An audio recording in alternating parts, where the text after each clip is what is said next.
is something you earned through your hard work and your discipline.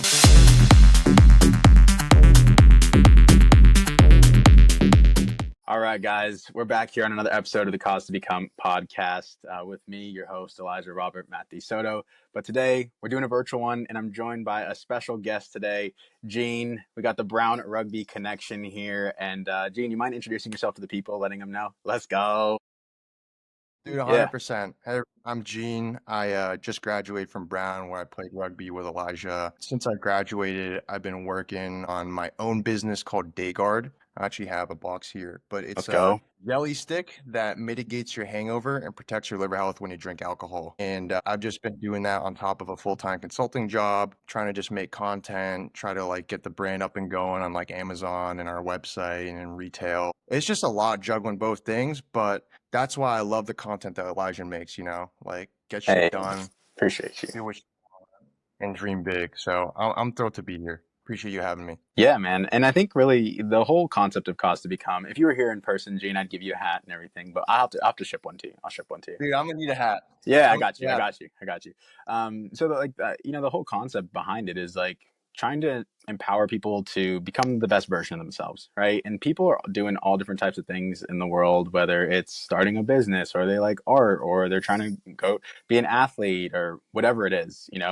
And I think that this is like an opportunity to be able to chat with people who are exploring those different paths or found success in those paths and to inspire people to be the best version of themselves. So yeah, dude, it's an honor because I think the entrepreneurial spirit is something that a lot of people resonate with. And there's just kind of this saying that I heard where it's like, entrepreneurs are the only people that understand them are other entrepreneurs, right? Because there's like specific things. So it's really cool to have you on here and to chat more. And I want to find out. I think we know about DayGuard a little bit. And I want to dig into it, but I think to start us off, man, I want to learn about you and like your backstory here. So like, how did you grow up, man? And like, kind of building up to leading into going to Brown and everything. So like, what was your childhood like, Gene? Yeah, 100%. So I'm originally from the Boston area, and by that I mean like a small suburb just south of the city. I grew up in a town called Sharon, Massachusetts. Shout out to Sharon.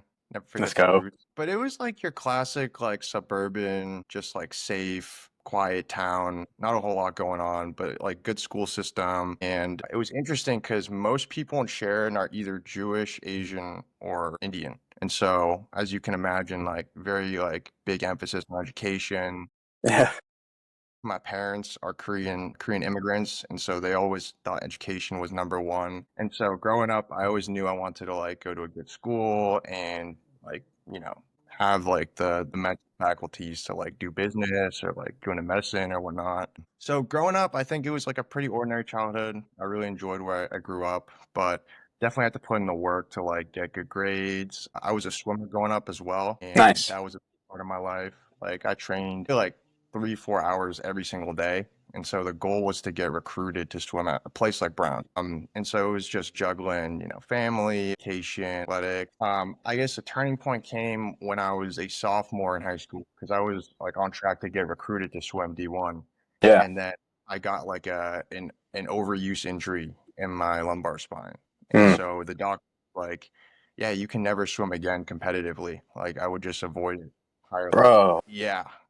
Which obviously wasn't fun, and that was like a big like stepping stone, or not stepping stone, like an opportunity to grow, you could say. Because then I was like, oh shit, like now I need to like figure out how I'm gonna achieve this dream of mine that I've wanted to do for a long time, but in a different way. And for context, my dad is a doctor. He's always been like a hero in my life, honestly. Someone I've always looked up to.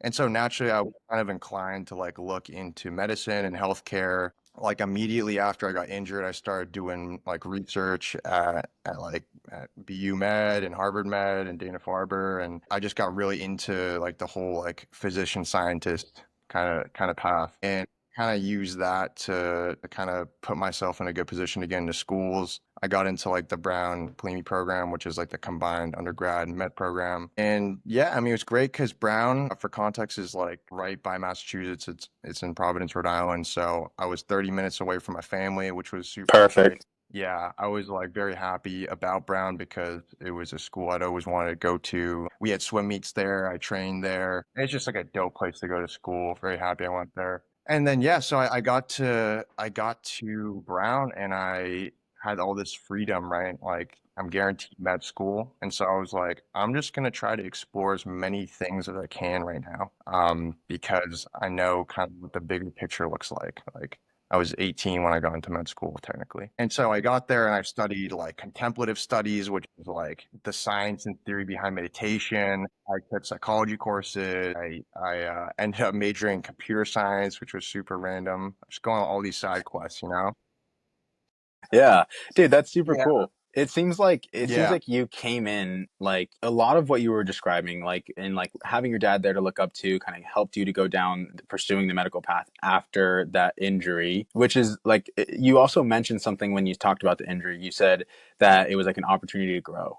Like I think throughout your narration of all of that, you were thinking in kind of like a growth mindset. You were thinking with like, okay, let me go and explore when you're in Brown. Tell me like how that kind of came to be. Like what made you look at that setback when you got injured and be like, you know what, this is an opportunity to grow. Let me pivot, let me switch. Because I think a lot of times people face adversity or face a challenge in their life that may be like, you know, they thought they wanted to do this and then something happens and then they really kind of get sidelined or they really are crestfallen, they're downtrodden and like they don't know how to pivot or to turn it around to something positive. Where did that spirit come from, Gene? Because I think that's important. I think it also is the undertone of the entrepreneurial spirit. So like where did that resiliency, that pivot, that let's shift into this is a positive thing? I mean, it definitely comes from my upbringing, you know? Like my parents are immigrants.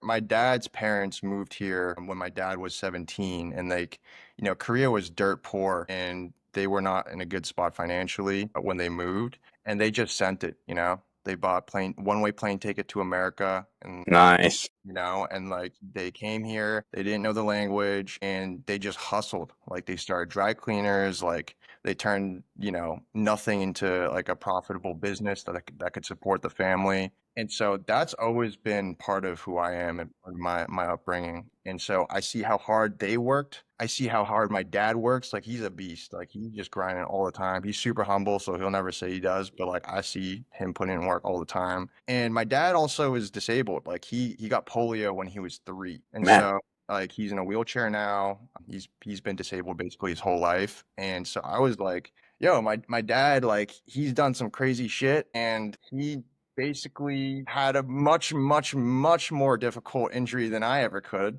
Like I just had a little crack in my spine, you know? So I was like, I owe it to myself, I owe it to my family, I owe it to the people who came before me to like just push through.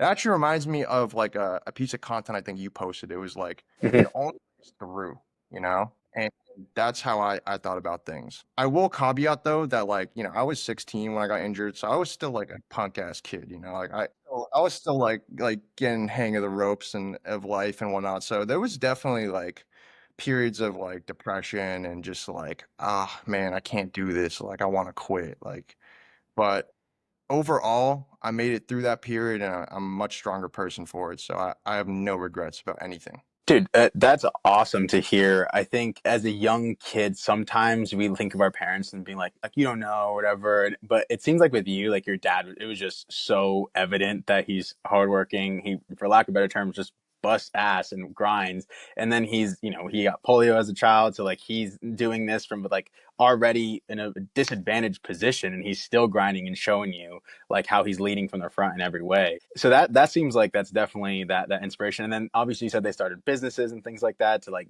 figure it out. So the entrepreneurial spirit, the hustle, it seems like it just comes down to like they were like, hey, we're gonna get this done. One-way tickets. One-way tickets is literally burn the boats, right? So like they're like, dude, like we're doing this. And so it kind of rubbed off on you. That's A cool to hundred see, man. percent.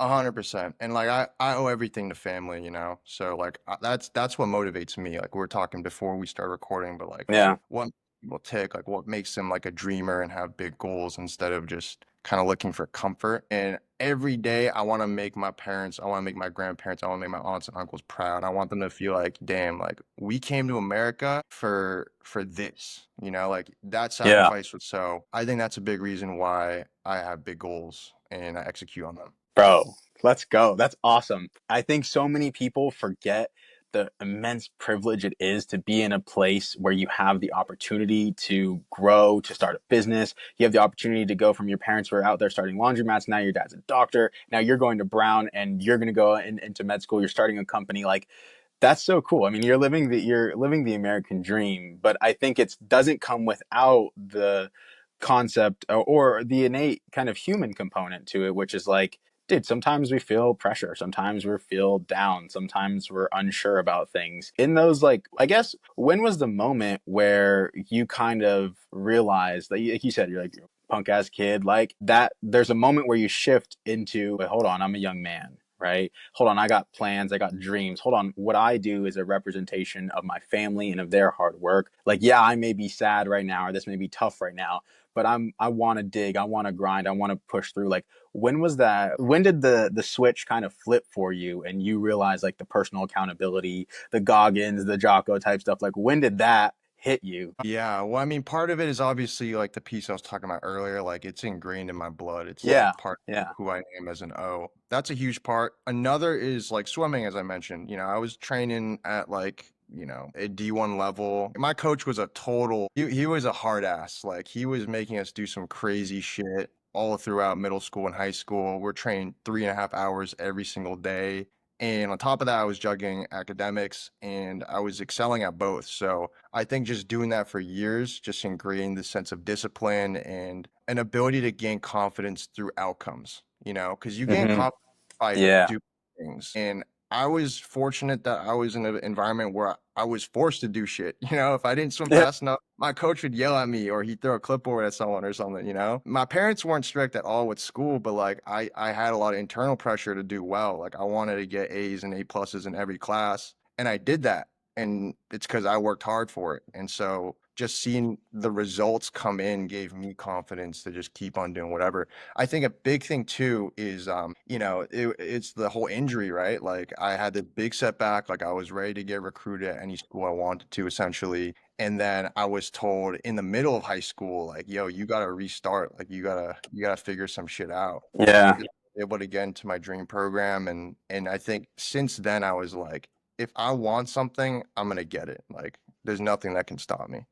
Heck yeah. So this reminds me of, I know before we were talking about Alex Hormozi and Goggins and things like that, which is super important in the entrepreneurial, like ambitious kind of spirit and realm. But there's a quote from Alex Hormozi that it just is seared into my brain, which is like, you have to acquire a stack of undeniable proof that you are who you say you are. Like, that's where real confidence comes from, right? So it seems in a way you started off, you saw people before you who were doing good work, and then you're not really sure about yourself. You're just a kid, right? Now you're being pushed, you're doing the swimming, you're showing up, when it's hard, you're getting it done, you're doing the academics, you have that kind of maybe external pressure to like, you want to do this because you don't want to make your parents, you want to make them proud, and you realize all the sacrifices they made.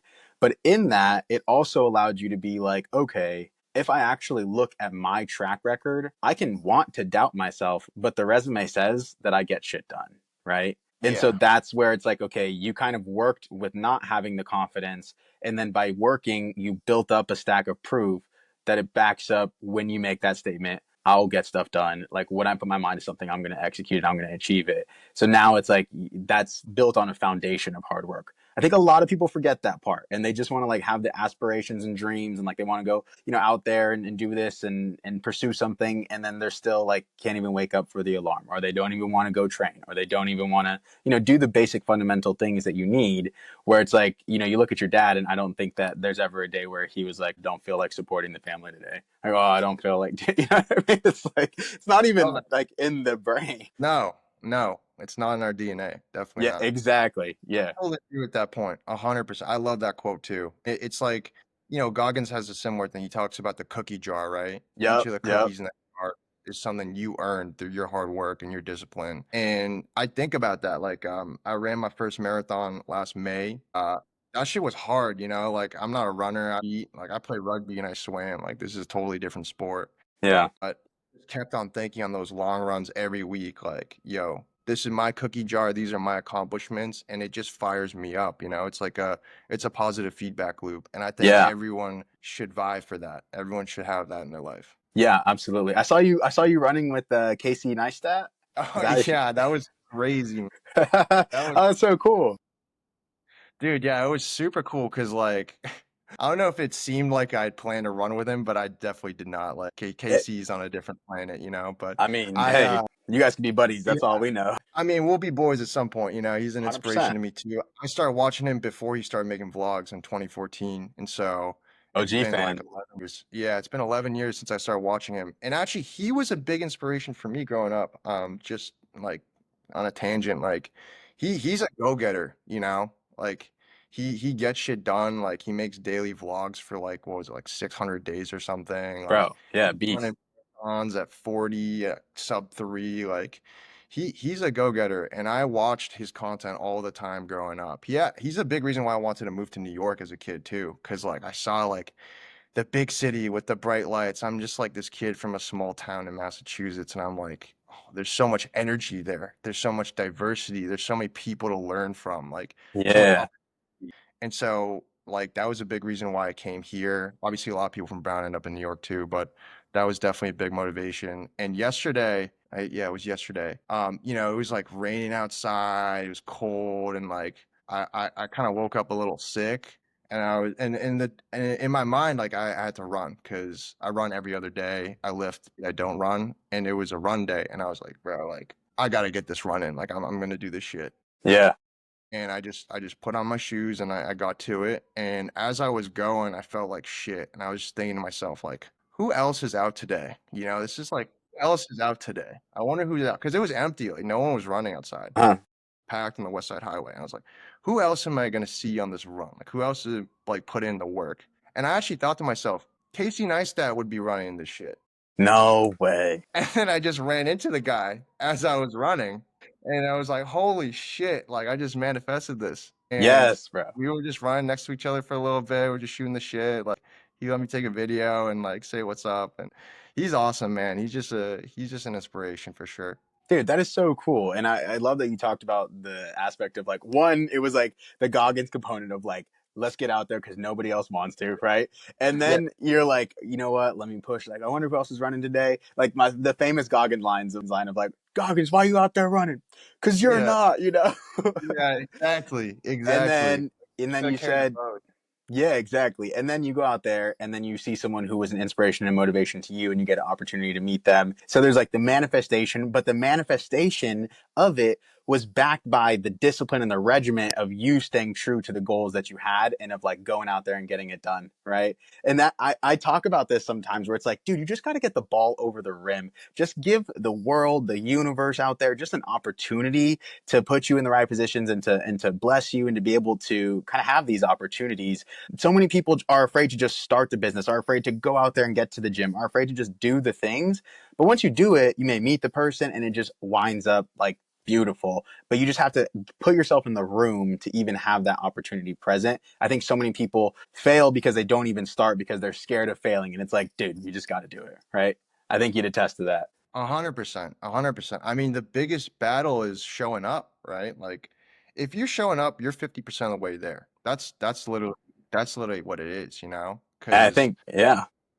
yeah, like the big things in life, like obviously you gotta put in incredible work and like you need to be intelligent and like be versatile, but it just comes down to consistency. That's the main thing. Like I tell people you don't need to be a genius to do business, you know? Like maybe if you're like running like I don't know, maybe at OpenAI you need to be a genius to do that Mhm. stuff. You know, hangover jelly stick, like you don't need to be a genius to do this stuff, man. This is candy. And what it comes down to is just like just showing up every day. Like me and my co-founder Felix, he's grinding right now actually. He's doing like photo shoots for the company on a Sunday night. Go.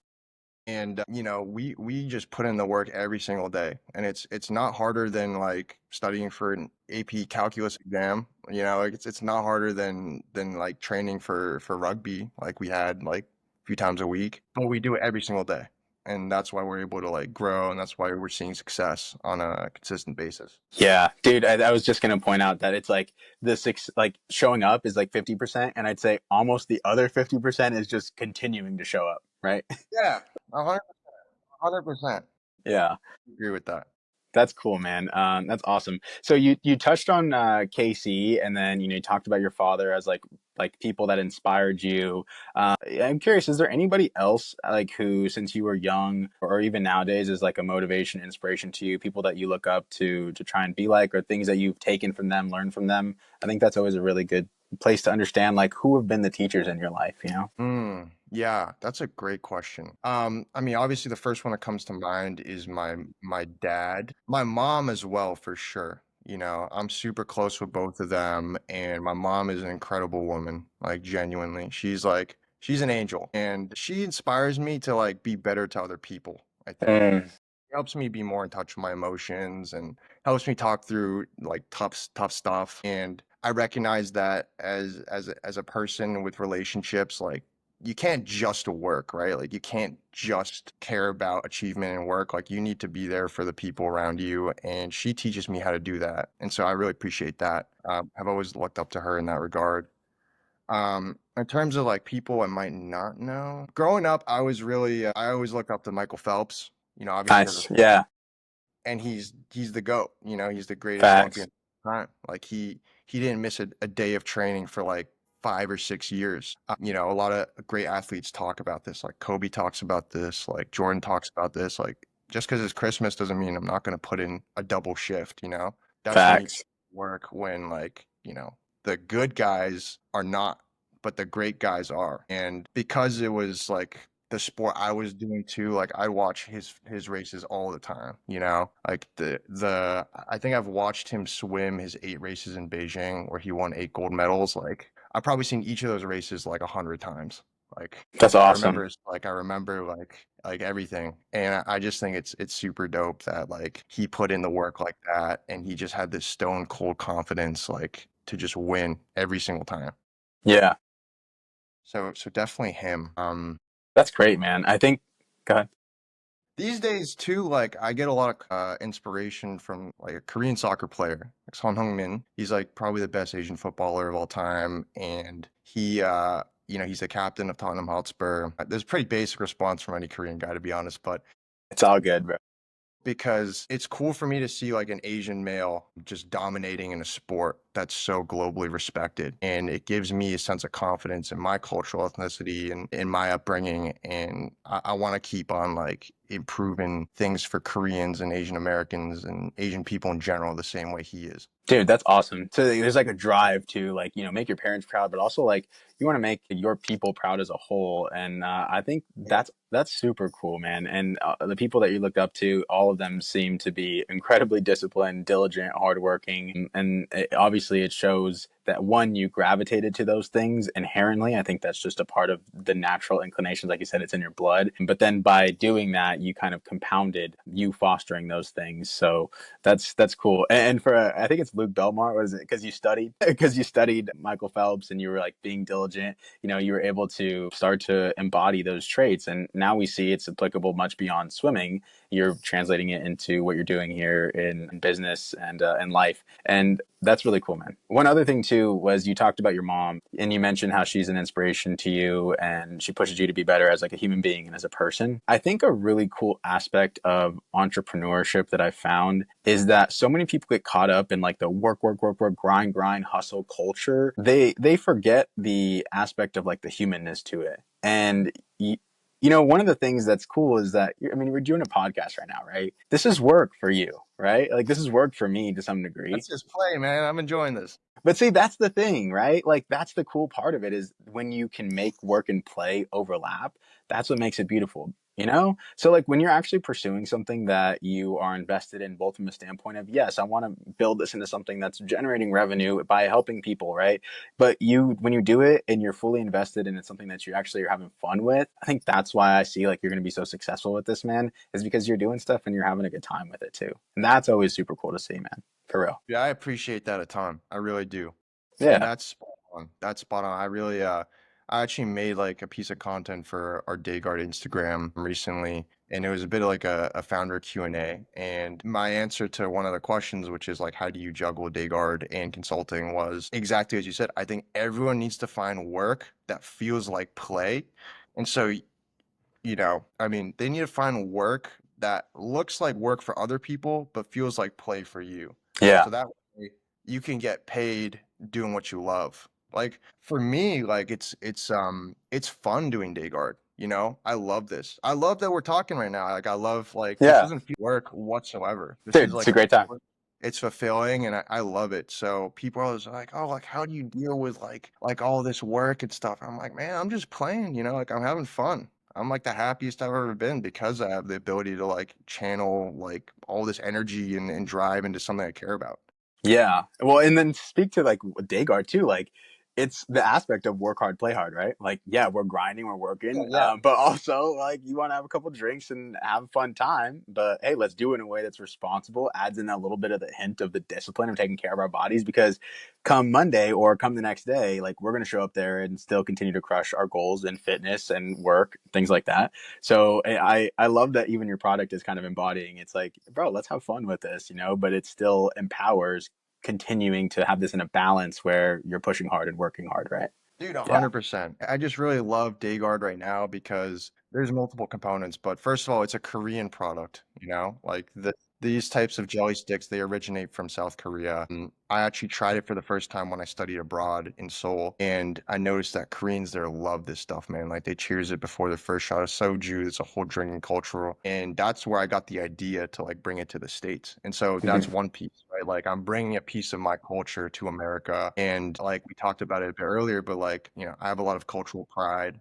Yeah. and that's a bigger part of my mission too is like inspiring Asian Americans, Koreans, Korean Americans, or like just do whatever they want. The other piece too, as you mentioned, like the product is very like I'll say it's synergistic with my lifestyle. You know, it's very Yeah. work Yeah. hard, play hard. I love grinding and I have big goals and like I want to stick to those every day. But I also do like to go out. You know, I love seeing my friends. Like New York is obviously a big drinking city and like I want to be able to enjoy that while I'm here. So I really do love that this product is something that I can benefit from, my friends benefit from it, and we'll just keep it rocking, you know? Dude, I love that. And I think it goes perfect into like what I want to talk about a little bit more is like, talk to me about the inception of DayGuard. So like, did it start before Brown? Did it start at Brown? And then like, you know, how did that idea go from, hey, dude, we should probably, maybe this could work to like now full blown company? Can you walk me through that? Cause I think that's a really, really cool process. Dude, 100%, 100%. So, my senior year at Brown, I studied abroad at Yonsei in Seoul, and it was a crazy experience because I hadn't been to Korea since I was 7, and at that point, Nice. I was 22 going on 23. And so that was just like a really special experience for me, like being able to live in my homeland, my mother country, and get more like familiar with Korean culture. And at some point, I think like 2 months into living in Korea, one of the Brown alums actually, they put together this event. It's called a Korean Derby because Tottenham was playing Wolverhampton, and there's Korean players on each team. So it's Nice. derby, it's a Korean derby. And so he put together this whole event for Brown alumni at this bar in Itaewon in Seoul, like a party district. And like it's part of Korean culture to like bring gifts to these types of meetings. And someone brought like a box of this hangover jelly stick. And, you know, everyone was having soju. They were getting ready to go out after the match too. And someone handed me a stick. And I was like, what is this? Like, this is I've never seen anything like this. There's nothing like this in America. Yeah. And it's a jelly stick that mitigates your hangover and protects your liver when you drink. And I was like, yo, like that's sick. Like, let me try this. And I love the taste. I love the portability. I love the convenience. I love like the communal aspect too, because people like cheers the sticks as if they're choosing a shot. Nice. And I was like, this is so cool. And then the next morning, what do you know? Like I felt amazing. And I was like, oh my God, like this actually works too. So immediately the day after the Korean Derby, I woke up without a hangover and I was like, this needs to be at Brown University. This needs to be in America. And from that day on, I just started doing research. Like ChatGPT was a goat for that as well. Yeah. My best friend Felix, who's my co-founder, he was coincidentally doing military service in Korea at the same time I studied abroad.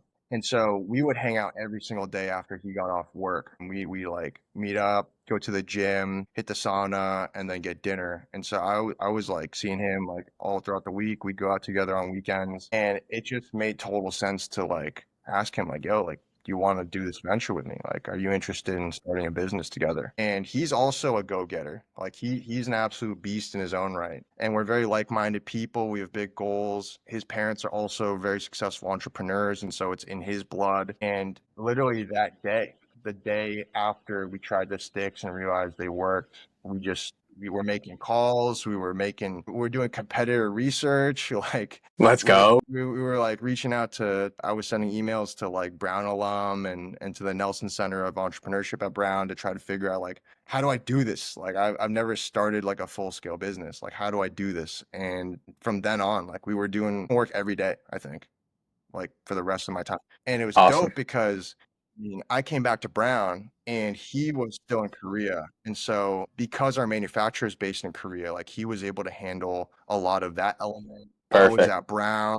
I brought like 1,000 of the marketing lead sticks back to Brown, and I literally went to bars. I went to GCB like every single day of the week. I threw parties at my house. I brought them to rugby drink up. Like I Yeah. was showing and trying to figure out, do you like this product? If you do, what would you want to see in an American version? Like taste, texture, packaging, flavor, the name, everything. And so we were just aggregating all this like really great data that I was getting firsthand. And we used all of that information to inform our manufacturer on how to build the product, to direct our graphic designer on how to make our designs and our packaging. And from there, like, we had a very, very solid product. And that's the origin story. Now, fast forward a year and a half, like we officially launched in January. So a few months ago. It took a long time to like be able to fully launch because there's like legal work you have to do, like there's product development, there's R&D, there's like the shipping of the actual like crates of boxes from Korea to America, like getting approved by the FDA in both Korea and America. There was a whole lot of stuff to be done. But now like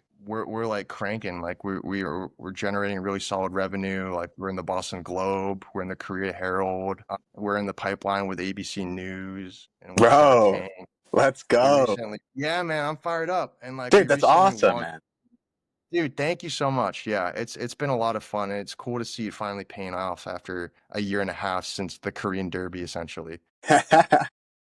But yeah, now we're on Amazon. Like I said, like we have our own website. We sell in retail stores like in New York and around colleges like Brown, Dartmouth, Georgetown, and Harvard. And like the sales are coming in. So it's just firing us up even more to just take bigger and bigger bites, bigger risks, and like make this like $100 million company. Dude, let's freaking go, man. I absolutely love that this started like a big part of you have like cultural pride in this, and this started with you being in Korea and like doing things like going to a soccer game and like you were there having a good time. And it started like with a foundation that seems so perfect to you and into what you and Felix are kind of about when it comes to like hard work and also being able to enjoy and be with friends and family. So it just seems like a perfect product and a perfect inception. I think one of the coolest things, man, is that however it ends up playing out, which dude, I want to see you crush it. I'm gonna be using this, like I want to get everybody on this. Yeah, But I I think appreciate it. of course, man. And I think the biggest thing too is like, dude, what a freaking story you're building, man.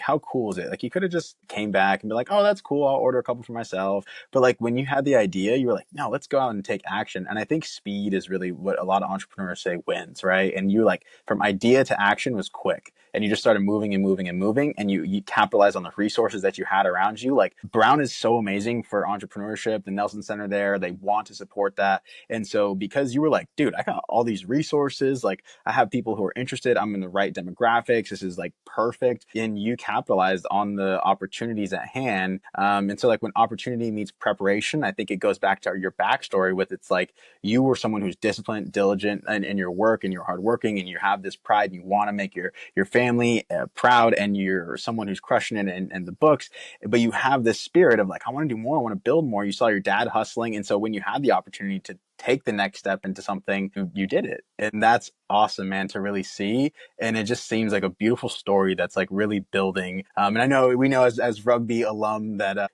drink ups are a thing. So sometimes the boys, the next day are struggling to make it to classes. So it's solid that all of this kind of played in together. And dude, like, what a freaking awesome story. Like, I hope one day you're in a case study that we're studying at Brown, and I want to see you on Shark Tank and all that stuff, dude. It's freaking cool, man. Like, you're building a good story, and I think one that's inspirational to people, where it's like, work hard, stay disciplined, stay diligent, stay hungry, and when the opportunity comes, seize it, go full force, and utilize all of the resources around you to the best of your ability. Bro, yeah, I appreciate that. Thank you, man. It means a lot to me that, I'm able to share this piece of the journey with people, and I'm just excited to see like where we can take things in the next year, 2 years, 10 years. Like Felix and I are going to be doing business together for the rest of our lives. Like I already know that as a fact, and we're just going to do crazier and crazier shit. Like this is just the beginning. That's so cool. One of the things about this too is like, because you're in a space, like so many people think like, oh, it has to be something that's like a tech startup, it has to be like a SaaS company or something, right? But you're like, dude, like let's do something that is like daily life, and you had the opportunity, it works out. But the biggest thing about this, bro, is how many opportunities are you getting by putting on these parties, going to these events, you're meeting people. You created something that just opens you up to expanding your network that's inclusive of everybody. There's not, no matter where people come from, they all want to go and have a fun time. Everyone wants to go and enjoy their weekend, in New York City. There's some of the best nightclubs, or some of the best little places, and it's like, you go there, you're putting on these parties, your networking is huge. And now whatever venture you guys want to simultaneously pursue after, whatever it is, you set yourself up to be like, I mean, this is a networking masterclass here. Pretty cool. Dude, I appreciate that. I appreciate that for sure. Like honestly, we didn't even think about that piece like when we started the Yeah, company. I'm sure you didn't. But it's definitely been a huge, huge plus and something we're really, really happy about as we've been able to build this company. Because that is the beauty of a consumer-facing product, right? Like Yeah. you get to talk to so many cool people, and like you get to see your customers try it, like your friends, your family, and you get a lot of direct feedback. And as you mentioned, like, we recently threw like this big party at a club in K-Town called No Flex, and we had like a few hundred people come through, and I met so many cool people, like people I don't think I would have met normally on like a night out. And now like I have like a bunch of friends from that event that I'll definitely be seeing in the city, like met students at schools in New York, so like we're gonna throw a party at Fordham, one at Columbia, Yeah. NYU. It's just dope because like, just because you didn't go to the same school doesn't mean you can't be like good friends and do some cool stuff together. Yeah, and that's awesome. So I love that you did that, man. And I think it's just important, because I think a lot of times when we come from a place like Brown, everyone's like really like, okay, we got to do something with AI, got to do like this and that, and they're like, what? You're starting up like a food company, or you're starting up like the jelly sticks. They don't see that initially. I mean, now they see it. Look at the success you're having, right? And then look, they're coming to your parties too. But I Right. think that's super cool, to inspire people, that to say like, hey, man, like if there's an area where you can improve upon something in life, go after it. If you see an opportunity, take it. It doesn't have to be what everybody else is doing. And I love that, man. And so with that, I guess like one of the things is like, okay, after Brown, that was your last year. That's when DayGuard, the inception of it. Then you also started working, right? And so you're working consulting, right? Okay, cool. How has that been for you outside of DayGuard? Like, how has consulting been? How has the work life, the corporate life outside and after Brown been? It's been amazing, man. Like, I mean, we're talking about it before the podcast, but I do like my job. Like, it's a great job. I love the people I work with. They're super sharp, very, very driven, very disciplined people, and I learn a lot from them. I also think the projects that we're able to do are super cool. Like, I was in the same room as the CEO of like a Fortune 100 bank, like every week, and I was talking to him, and he was dope because he founded the bank. Like he's a CEO founder. Yeah, that's And I awesome. thought it was this thing that like he created this company 30 years ago, and now it's one of the biggest companies in all of America. And so like just hearing him speak, seeing how he can bring so much confidence and charisma to a room inspires me to be a better CEO, because that's the biggest job of being a CEO, right? Like it's not like executing on like nitty-gritty, more minuscule piece of the business. Eventually it becomes, how good are you at inspiring people? How good are you at hiring? How good are you at creating a culture where people are excited to work and build this thing with you? Yeah. And I think that's something I've been able to glean from work. In terms of work, I guess on a more level, like it can be tough to juggle both, right? Like Consulting is a pretty intense industry and it's client facing, so you got a lot of tough deadlines sometimes. Wait, Gene, to interject right there real quick. Yeah. I think one of the things that you mentioned right now, where you were talking about how your work allows you to be in the room with CEOs and, you know, big people who have built big businesses, which is what you aspire to do as well and are doing. You talked about right now how you learned that like big parts of being a CEO is like a lot of it seemed to be like emotional intelligence, and it seemed to be like experience based stuff, and it seemed to be like relationship based things, hiring, firing, partnerships, things like that. That's so cool because that seems to be like the area where your mom has really been able to help you a lot in terms of developing those ability to be a better person and be better in relationships and things like that. And so I just think it's really cool to see how the mentors you've had from a young age at different stages of your life. Now, of course, I'm sure you've always been building relationships and things like that, but you know, you see now firsthand that a big CEO is telling you like, these are the things that matter at this level. I just love that how it all just starts to kind of connect like that. That's cool, man. Dude, I appreciate that. And I definitely owe my mom a big piece of that for sure. My dad has taught me that too and how he Of like course, of leads his course. family and whatnot.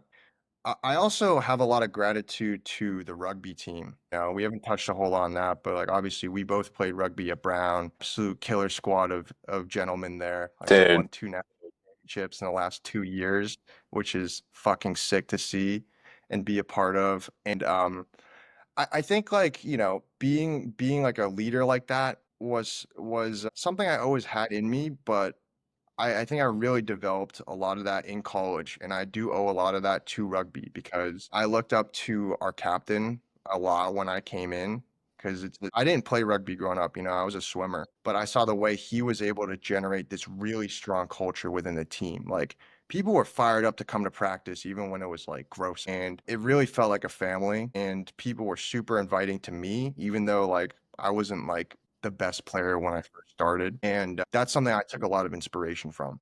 Yeah, yeah. Shout out Brown Rugby, man. Brown Rugby, I put that honestly, when I say things now, I'm like, I'm a Brown Rugby alum. Honestly, because I think I learned more from the people and the relationships via rugby. I think the experiences, you know, about tour and you know, just like Yeah. some of the things where it's like, dude, how many times have like you been like in a pinch and you're like, dude, what do I do here? And like somebody on the team's like, oh, dude, I got you. I'm gonna show you how to hook it up here. They'll help you out, whether it's in applying for, you know, an internship or whether it's something that's on the field or whatever. Like, I think Brown Rugby is a really, really unique group of guys. And I mean, dude, we're brought together because of it, you know? Yeah, So yeah, exactly.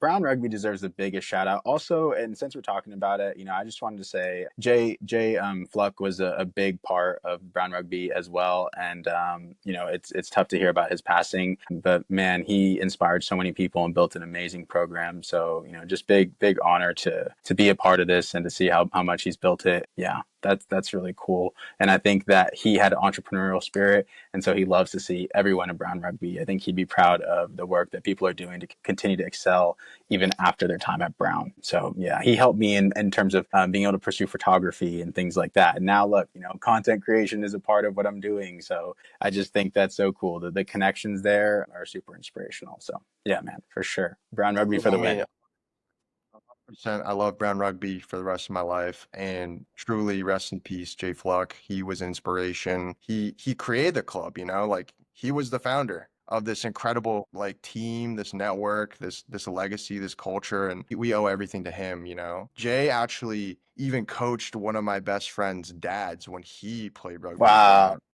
And, like, I was able to bond with him over that, you know? Like, this Yeah. guy is my dad's age, and he's my friend's dad, and, like, we, like, know the same, like, drink up songs, like, we know the same Yeah. Brown Rugby banter and whatnot, and it's so cool to see how that just transcends time, and like I said, like, we owe that to Jay, so, Yeah. like, definitely. Absolutely, man. And like, you know, one of the big things is like when you think about Jay, when you think about the people who are impactful in your time at Brown and just in your life in general, these were people who had that ability to build relationships and they genuinely cared about people beyond just the task at hand.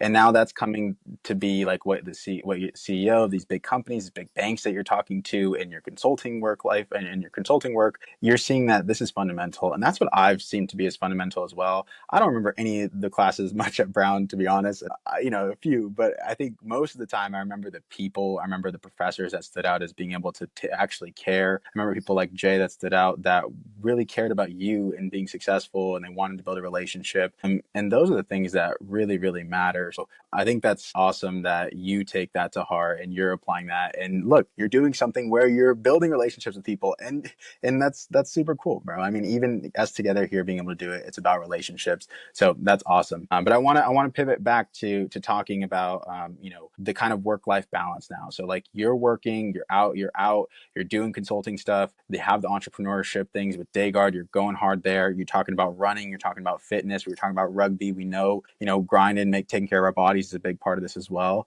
I know in other places you've talked about it, but like, how is it balancing all of these things? How do you get in the gym? How do you eat clean? How do you also have time to go to these networking events and parties for DayGuard? And you're still showing up on, grinding, solid work consulting, and you're living in New York City trying to devoid of all the distractions that are possibly there. Like, how does it get done? Dude, I mean, it just comes down to setting good routines and habits is the number one thing, right? Because every day for me is very structured. Like I know what I'm doing when I wake up until I go to bed for the most part. On the weekends, like I'll go out and like we'll see what happens, But Yeah. for You the got DayGuard, most you're good. part, yeah, exactly. Exactly. That's another piece. Like taking DayGuard actually really helps me when I go out. But aside from that, I think every day in my mind, I have mapped out like I'm gonna wake up at this time. I'm gonna do this between 9 and 12, and then I'm gonna eat lunch, and then I'm gonna run, and then I'm gonna work some more, and then I'm gonna meet a friend.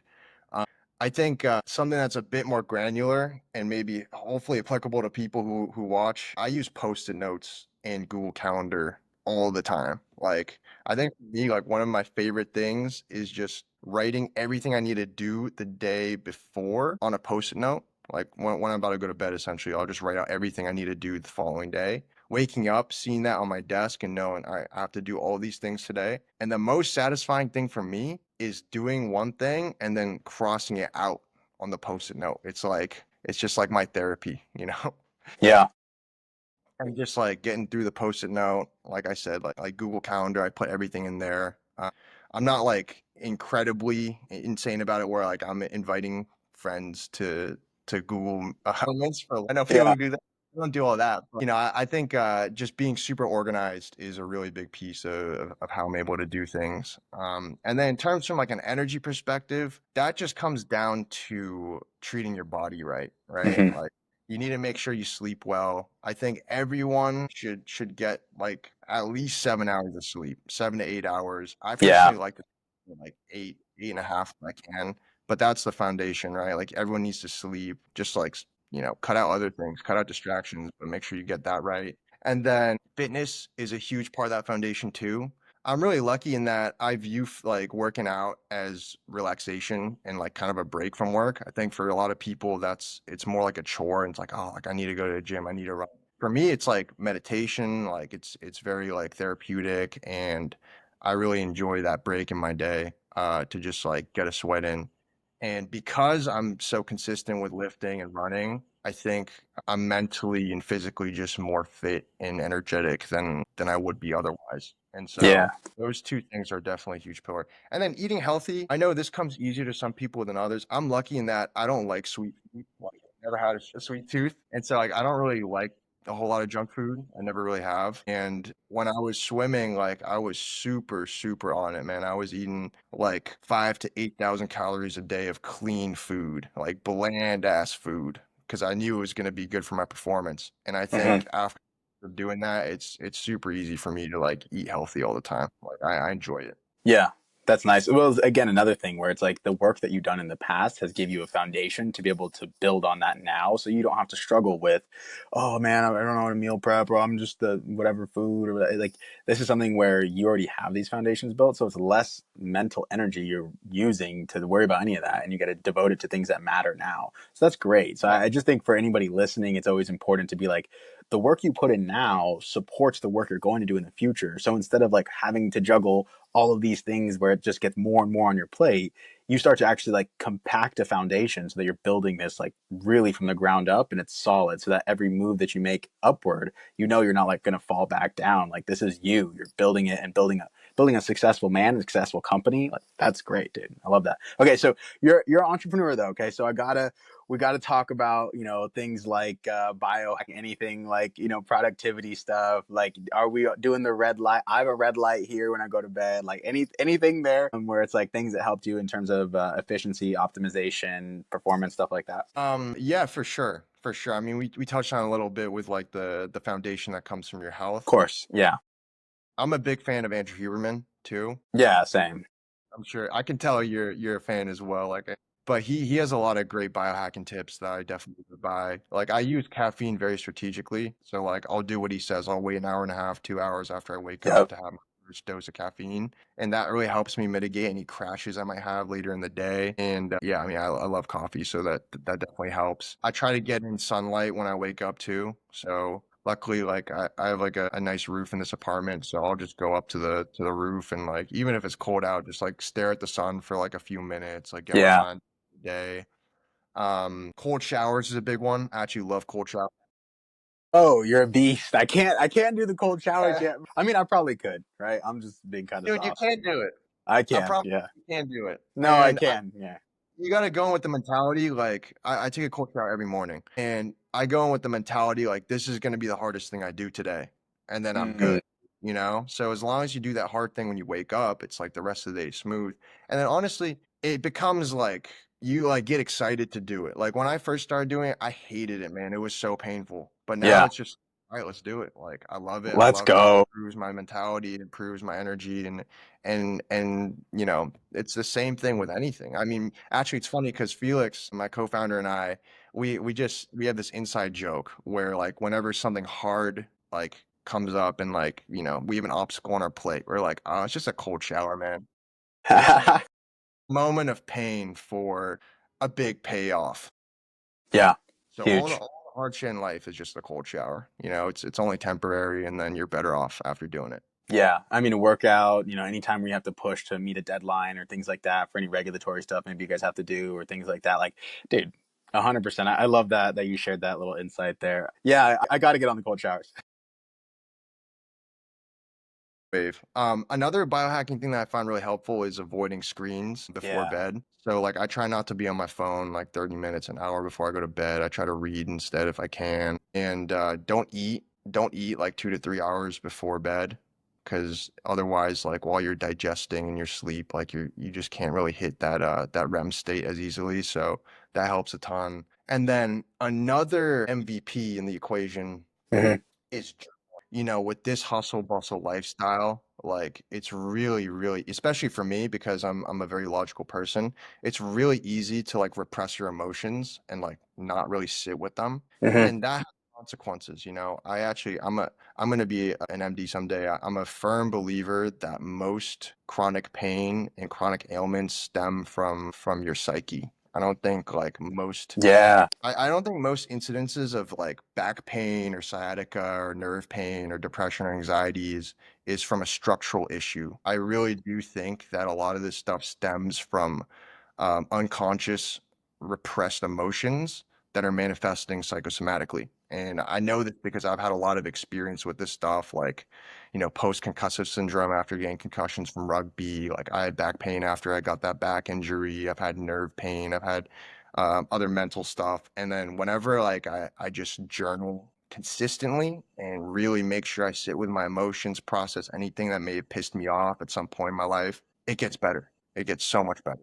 And so I try to journal for 20 minutes a day too. Just write out whatever I'm feeling. Dude, that is awesome. Dude, you might have just single handedly reinstilled my faith in the future of medicine because, you know, like I worked in like the biotech, you know, pharma consulting space, right? And a lot of things I was just like wasn't aligned with like where the trend line was going in terms of how things were. And a lot of MDs, you know, they're just like kind of just prescribing things to treat symptoms all the times. And it's just symptom reduction, symptom reduction. And it's just pharmaceuticals. The fact that you pointed out that you're a strong believer that there's like the psychosomatic component in in that a lot of these things, like when those thoughts, emotions, feelings are repressed, that they'll manifest in something externally that comes as like a physical ailment or something. Dude, I mean, for a long time, like, let's be real, Gene, like for a long time, people thought that is like pseudoscience. If you and I are both educated individuals, you're an intelligent person, you're building a company, it's just very clear that you know what you're talking about and that you're learning and you're on path to continue to further your knowledge base. And the fact that you have that now is so awesome. Like, bro, please be my doctor when you're MD, because that's I got amazing, you. man. Dude, that is I so got you. cool. I For real, appreciate that's that. My real, man. my favorite book ever. I highly recommend every single person should read this book, front to cover, or cover to cover, rather. It's called The Mind Body Prescription by Dr. John E. Sarno. He's an NYU medical professor and physician scientist. And the whole principle of that book is what I talked about, is that a lot of chronic symptoms, like I mentioned, chronic back pain, nerve pain, even allergies to some extent, Yeah. definitely mental afflictions too, like anxiety, depression, OCD, even Yeah. PTSD to some extent. A lot of it stems from repressed unconscious rage. So basically, Yeah. it is like, think of like, your unconscious as like a basement, right? And every time something bad happens that might piss you off, like, oh, my boss is being a prick, or like my friend just did something I didn't like, or that person on the street gave me a weird look, or I'm stressed with work, or my kids are annoying me, or I don't like the relationship I have with my dad. You accumulate this gunk that gets thrown into this basement. And at a certain point, it starts overflowing. Like the hatches start overflowing with this. And that's when your brain is in so much repressed pain that it tries to distract you with physical symptoms so you don't consciously acknowledge what's going on. And the way you can remove that gunk is by sitting with your emotions, meditation, journaling. And it's something that I 100% believe in. And it's something I'll always tell my patients in the future. Yeah, dude, that's great, man. That's so cool to see the concept of what we understand, because ultimately, right, in medicine, you want to help people, right? And Yeah. if we want to help people, then you want to actually do the things that are working to alleviate not only the symptoms, but the root cause, so that it doesn't keep manifesting. You don't keep having to titrate up doses, switch medications, or add other medications as well to mitigate the side effects of this one. I mean, like you were talking about some of the mental things like anxiety, depression, we see people like, that are on a lot of medications now. I mean, how rampant is it? Like we just graduated from Brown. You graduated from Brown more recently than I have. And how many people did you know that were on a lot of medications for some of these things? And it's not a bad thing, man. I think people are going through it and they want alleviation of these symptoms and they want to get better, but we're not giving them the right solution. And I think it's just crazy when you look at the statistics of how many people are actually on, because at Clearview, when I was there, like some of the things was like that I was working on were anti-anxiety, antipsychotic, and antidepressant medications. And like, dude, it was crazy to see how many people were being prescribed it, and like the actual net benefit of what it was just like a symptom reduction thing, and a lot of times it was like a hospitalization reduction thing as opposed to really helping them. And the amount of physicians that were raising the concerns over the changes in like the neurochemistry and like the long-term implications, akathisia as being a huge side effect of a lot of these things. It's like, man, like where is this really coming from, and how do we get to the bottom of this? I think you're part of this paradigm shift in medicine where, you're going to be coming in and recenter on the goal of a doctor is to help someone. And the fact that you believe in that is so cool. And what was the name of that book again? It's called The Mind Body Prescription by Mind Body Dr. Prescription. by Dude. by John E. Sarno. I recommend everyone should read that book cover to cover at least twice. I read it once a year minimum to like remind myself of the principles. But 100%, man. I mean, mental health care in America is fucked. It doesn't really work. Like SSRIs, SNRIs, like they don't have like really tangible uplift over placebo. I've taken SSRIs before too, like when I was the ringer in high school and stuff.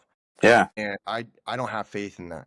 I don't have faith in that type of medicine. I think there's a massive, massive capitalistic component to medicine, obviously, as you touched on. And Yeah. like, why like cure something when you can just have someone continuously taking a pill that's generating revenue? And so I think there's definitely that component. I think answer to mental health is psychedelic medicine. There's huge part in that. Yeah.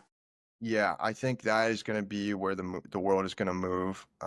We'll see how things go with the Trump administration, but that's actually another space I'm super interested in, and I'll definitely be getting into after I get my MD. That's awesome, dude. Yes, bro. You're the pioneer doctor we need, man. This is great. That's so cool.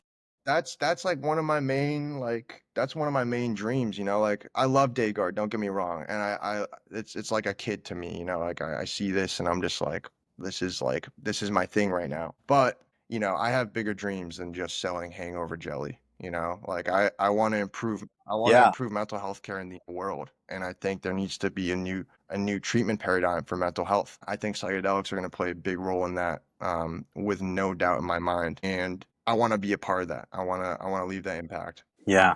Dude, that is so cool. I mean, it just segues right into exactly what I wanted to talk about next, really, was to say, like, okay, DayGuard's awesome. It's helping people. And I think, in a small way, people see with like the mushrooms, lion's mane, other stuff like this, we see people shifting away from some of the alcoholic beverages. And there's a lot of other things in this space that are similar to yours that are like mushroom alcohol and things like that, that like help people to still kind of have the fun buzz feeling of going out, but like mitigating some of the hangover stuff. They could just take DayGuard instead. But there's like some Yeah. things where it's like, this space is kind of growing from that recreational side, but there's been a lot of research from the medical side as well. So I guess to that end, I'm curious to know, like, for you as a person, Gene, like, what are the long-term goals and aspirations you have? Where do you see your life going? And like, what are you trying to pursue in life? Because you have an undeniable drive and spirit to pursue things, to create things, to better the world in some small way, in a big way. So I guess talk to me about that, man, because I would love to know what drives you beyond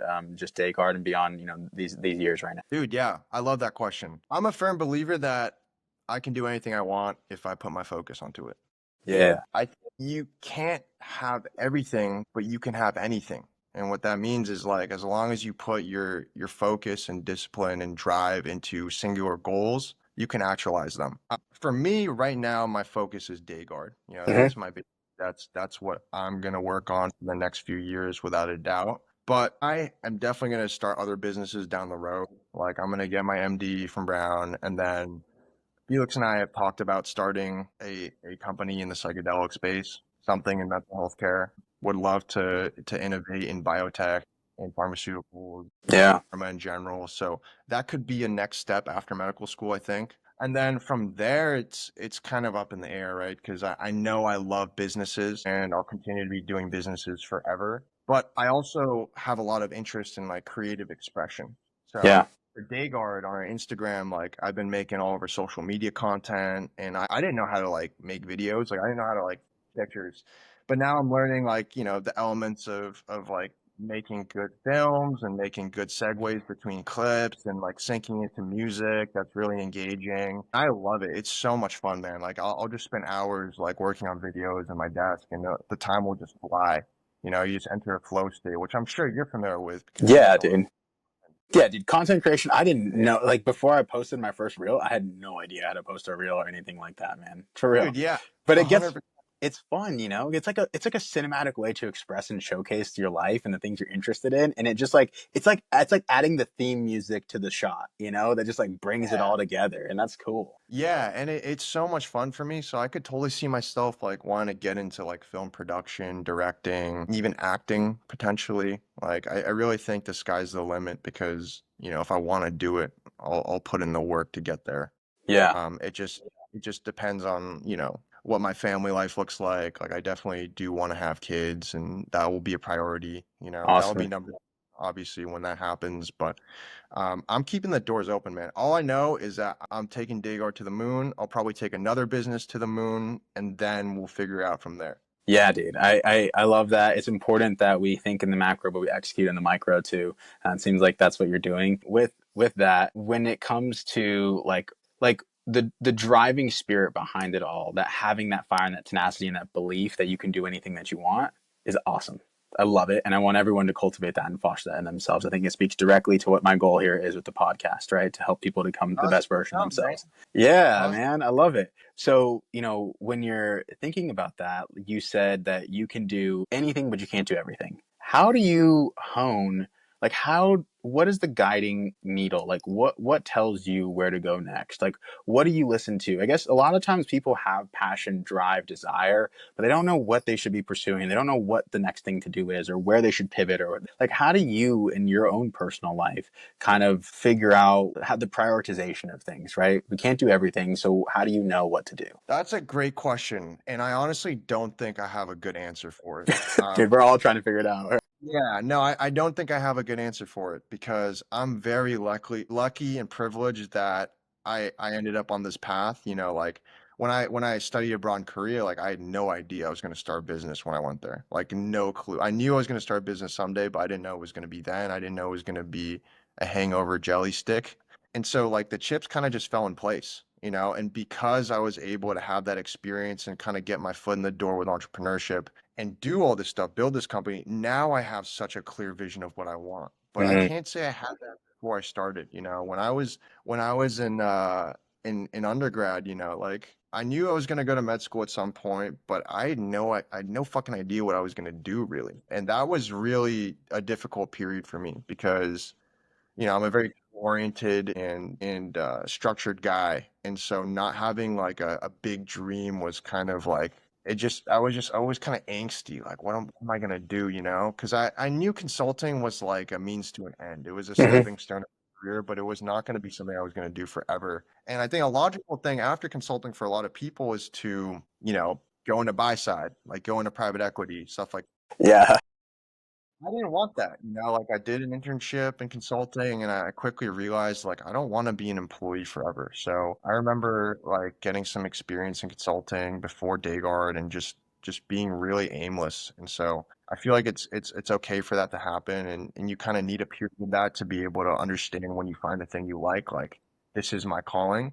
Mhm. I will say though, I think you gotta put yourself out there, like like when I was in college, I didn't know what I wanted to do, but I knew like the place to start was consulting because a lot of my rugby like upperclassmen were going into consulting and they were Yeah. saying great things about how it's a good start. And so I actually like I founded a consulting club at Brown. It's called Brown Nice. Technology Consulting. It's one of the largest clubs at Brown now. And I was like, it's too late for me to apply for an existing club. I'm just going to create one. So, when I was a sophomore, I recruited 35 people. I got clients and a website and partnered with like consulting firms. And I was like, wow, this is great. Like, I love consulting. This is so much fun. And then I did the internship my junior summer, and it kind of shattered that reality for me a little bit Mhm. because I was like, I don't really like being an employee. I don't really like doing monkey work sometimes and whatnot. And this isn't what I'm going to be doing for a long time. And Yeah. so I looked back at that experience of creating the club and I was like, wait, I didn't love that experience because I liked consulting. I loved it because I created something, you know? Like I grew something from the ground up and I made it into something legit and it's still going to this day. Actually, DayGuard is a client of this consulting club now. And so we have Let's go. yeah. So we have 8 interns who are part of this club that I founded when I was a sophomore at Brown, and they Let's do go. work for us. And so I guess it was a roundabout way of saying like you just got to pick a path and do as much as you can to just hit as many touch points and increase your luck surface area. Because I don't necessarily know that I would have had the confidence to start DayGuard had I not created that consulting club. It was that experience that taught me I love creating things, I love building things, and I'm capable of doing it well. And so, by the time I came around to the first hangover jelly stick at the Korean Derby, I was ready, you know, Yeah. I was Yeah. ready to go. Opportunity meets preparation. So, I mean, I think what you're saying is just continue to go out there and create and work hard in whatever it is that you do. Because whether you have the idea right now or not, if you lay the foundation to develop the habits, the discipline, the routine, the general knowledge and framework, also the connections and the relationships, right? And take an opportunity like you didn't have to go study abroad and you hadn't been there since you were 7, right? So like these are things where like you got to say yes to things, open yourself up to it, and then this way that preparation when it meets the opportunity, you're just crushing it. And I think to that point as well, I also found an affinity for consulting because I thought like I gotta like, get in there and like figure out what's going on, like solve a problem. And I think that is the overlap, is that like you, one, like creating the club, but two, the general idea of what you think is like you think you're going to be in there and solving problems. And that's really cool because you get to come in something new every single time, figure out what's wrong, figure out how to make it better, improve it, and then go and then to the next thing, and that I think is the spirit of a serial entrepreneur as well. So it translates well because now the cool thing is you don't have to be optimizing, bettering things and solving problems for other people, but you get to be your own in-house, right? Like consultant and vertical integration of the skills, maybe, and it's like, it's pretty cool that you get to apply these same principles of problem solving, but now it's directly related to like you got skin in the game with it. So it's even higher pressure, which makes it more fun for someone who really likes to perform like that. And then in a weird way, because of the manifest or the relationship building and then you creating, you also help to provide yourself with your own consultants at Brown as well. So that's pretty cool, man. I love how all that works together. And to me, when I stepped away from consulting, it really was that creation was the path that I had to pursue. And what that form that is, like I may have asked you the question of like, how do you decide? Because like, I don't know sometimes too, and I think a lot of people don't.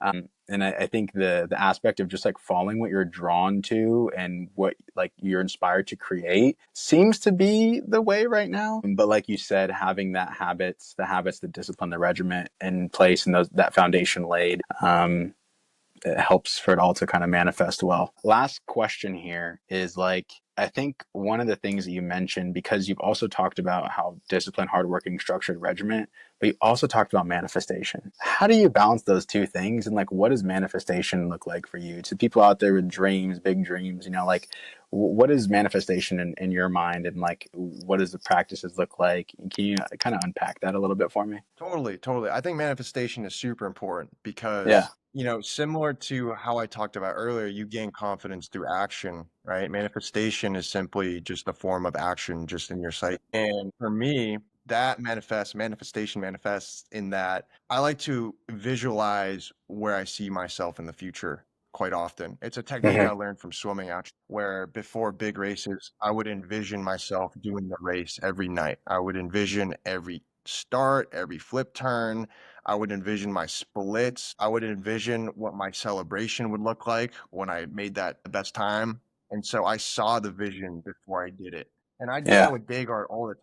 Like in my mind, DayGuard is $100 million company, It's not that right now, but in my mind it is. And so I'm very confident that we're gonna get there, And I think it just comes down to convincing yourself of what you're capable of ultimately. Yeah, that's awesome. I love that. And you said at the beginning that you can, whatever you set your mind to, you can achieve. A testament to the leadership that your parents provided you, to your hard work as well.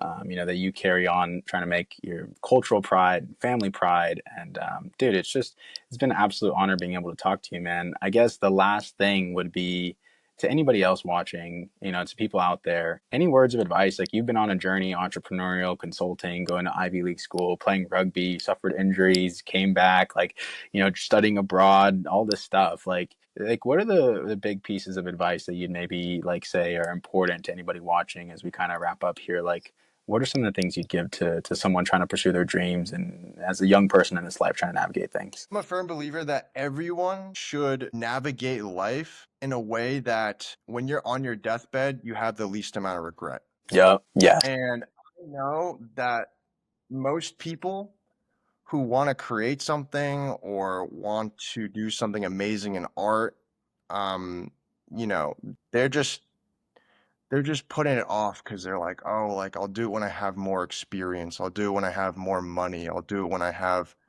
more time. And the reality is, like, you don't need that.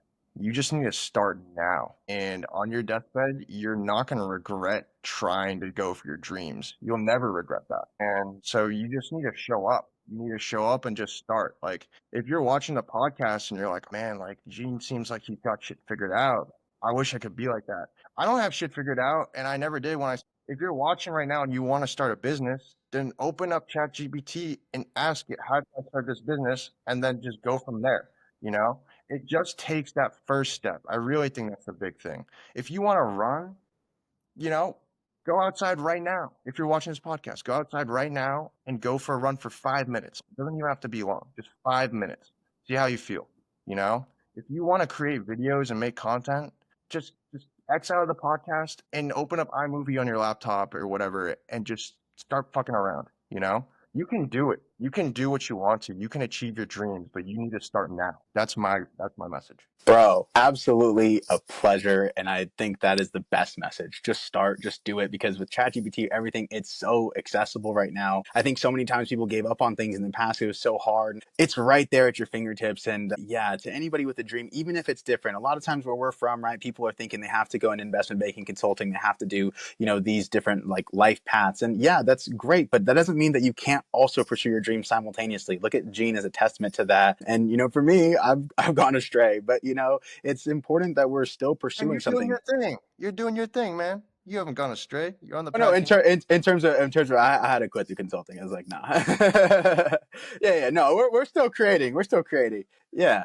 And so with this, it's like, there's countless people doing tons of other stuff out there as well. So, I think now is the age of just immense opportunity. And when you have a mindset like you have, Gene, and I hope that other people can have that mindset to go out there and explore, to pursue, dude, that's the shit, man. That's the secret sauce, is just go for it, start now, take action. So I appreciate it. And I guess we'll close it there. So thank you everybody for watching, and Cause to Become podcast. Stay tuned for more. This is where it's at. Thank you for having me, man. It's been a pleasure.